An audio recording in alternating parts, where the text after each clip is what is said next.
All right, so it's Friday afternoon and I was just about to head out and go for a little paddle, but I just got off the phone with GSM Outdoors and I want to explain my experience with Dobyn rods in 2025. So please take a second to listen before you go out and purchase another Dobyn's rod. Okay, so this is the rod that I purchased here. This is a Dobyn Sierra series. This is not my first Dobyn's rod. I've had many over the years. I really like the 735 and the 734 in the casting models. And when it came time to get a new spinning rod, I thought Dobyn's was something that I was very interested in. Now, historically, I've had excellent experience with Dobyn's, especially with their customer service if I've ever had an issue where I needed to have a rod replaced. Unfortunately, with this rod, just a couple weeks after purchasing it, mid-cast, I had the blank break transversely right here, about 2/3 of the way up, right before the main section of tip, probably about this far off. This is indicative of probably a defect in the rod. Again, I wasn't underweight. I've got 6-pound braid on there, just not something that was going to put enough tension on the rod itself, especially mid-cast, to have any issues with the blank. This was almost immediately after purchase. So now that you have the background, I want to explain my experience because I want to protect people that may be interested in purchasing a Dobyn's rod this year. Now, if you're like me and you've had past experience with Dobyn's and you expect that same customer service, I want to let you in on something.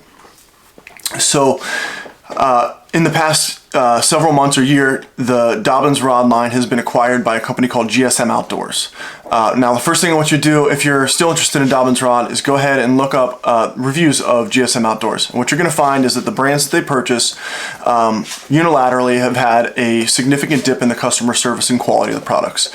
This includes SOG knives as well as Dobyn's and many other outdoor products. They live in the outdoor retail space. So I reached out to Dobyn's immediately after the rod had broken. It was within the 60-day no hassle return policy. So I followed their instructions, emailed them. That was 6 weeks ago.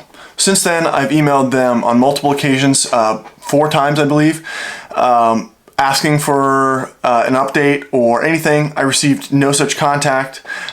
This week, at the beginning of the week, I decided that enough was enough and decided to call them and reach out an alternative way. So after some searching, I was able to find their contact information, at which point I spoke with them. They said that they have no contact with the email line, so I'm not sure why they direct people to email them when Zendesk doesn't actually forward the emails to the company. But so yeah, we started with a blank slate on Wednesday. I notified them of the issue. We talked through it. They went back, found the emails, or they said that they couldn't see the emails, but they said that they realized it was the case. They were going to look into it, and they promised me that they'd have an answer the next day. So now it's Friday. It's been 72 hours. Still had not received any callback or any resolution whatsoever, at which point I called them again, spoke with the representative, and the representative asked, well, have you sent the rod back? I think that's kind of not necessarily the issue that we're having right now. I'm following the instructions on your website. So my main warning, and I'm going to keep this concise, we're at about 4 minutes, I want to keep it under 5. If you are interested in a Dobyn's rod, please be aware that they've been purchased by another company. This is not Dobyn's anymore, and that the new company is essentially a Walmart brand. So if you're going to buy another Dobyn's rod, just realize that you might as well just get, like, you know, whatever they have for $100 at Walmart, because it's going to be equal.